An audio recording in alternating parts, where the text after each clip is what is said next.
Hello friends. അപ്പം നമുക്ക് അമ്പലത്തിലൊക്കെ നമുക്ക് നേർച്ച നടത്തിയിട്ട് ഇങ്ങനെ ഒരു പായസം തരത്തില്ലേ, വാഴയിലയിലൊക്കെ പൊതിഞ്ഞ് നല്ല കടും പായസം. ആ ഒരു പായസം ചെയ്ത് നോക്കിയാലോ? അപ്പം അതിനുവേണ്ടി ഞാൻ ചോറ് എടുത്തിട്ടുണ്ട്. ചോറിനകത്തോട്ട് നമുക്ക് ശർക്കര, ആവശ്യത്തിന് വേണ്ട ശർക്കര വെച്ച് കൊടുക്കാം. എന്നിട്ട് ശർക്കര ഉരുകാനും വേണ്ടിയിട്ട് കുറച്ച് വെള്ളം ഒഴിച്ച് കൊടുക്കാം. എന്നിട്ട് ഏലക്ക പൊടിച്ചതും ചേർത്ത് കൊടുക്കാം. എന്നിട്ട് കുറച്ചൊന്ന് വറ്റി വരുമ്പോഴത്തേക്കും തേങ്ങയും കൂടെ ചേർത്ത് കൊടുത്ത് നല്ലപോലെ നമുക്ക് ചെറിയ തീ വെച്ചിട്ട് വറ്റിച്ചെടുക്കാവേ. വറ്റിച്ചെടുത്തിട്ട് അതിനകത്തോട്ട് ഇടയ്ക്കിടയ്ക്ക് നെയ്യ് തൂവി കൊടുക്കണം.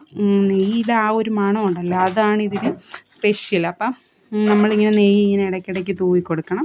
പിന്നെ ലാസ്റ്റായിട്ട് നമുക്ക് അണ്ടിപ്പരിപ്പ് മുന്തിരി അതിനകത്തോട്ട് ചേർത്ത് കൊടുത്ത് നെയ്യും കൂടെ ചേർത്ത് കൊടുത്ത് വറ്റിച്ചെടുക്കണം. നല്ലപോലെ ഇങ്ങനെ വിട്ട് വരുന്നൊരു പാകമുണ്ടല്ലോ, ഈ ഒരു പാകം. നിങ്ങൾക്ക് വീഡിയോയിൽ എത്രമാത്രം മനസ്സിലാവുന്നുണ്ടെന്ന് എനിക്കറിയത്തില്ല.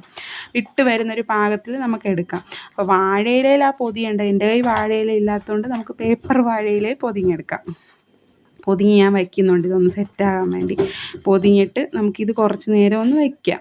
വെച്ചിട്ട് കുറച്ച് നേരം കഴിഞ്ഞൊന്ന് എടുക്കുമ്പോഴത്തേക്ക് ഈ ഒരു നെയ്യുടെ മണവും കറക്റ്റ് നിങ്ങൾ വാഴയില പൊതിയുന്നെങ്കിൽ വാഴയിലയുടെ ആ ഒരു മണവും ടേസ്റ്റും കൂടി ഇതിനകത്തോട്ട് കിട്ടും. എൻ്റെ കയ്യിൽ ഇപ്പോൾ ഇല്ലാത്തതുകൊണ്ടാണ് കേട്ടോ.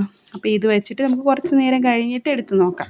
അപ്പോൾ ഇതിങ്ങനെ സെറ്റായിട്ടിരിക്കും. ചാനൽ എല്ലാവരും ഒന്ന് സബ്സ്ക്രൈബ് ചെയ്യണേ കൂട്ടുകാരെ. കണ്ട ഇപ്പോഴത്തേക്കും ഇങ്ങനെ ഇത് കണ്ട ഈ ഒരു ടെക്സ്ചറിൽ വരും. നല്ല ടേസ്റ്റാണ്. എല്ലാവരും ചാനലൊന്ന് സബ്സ്ക്രൈബ് ചെയ്യണേ കൂട്ടുകാരെ.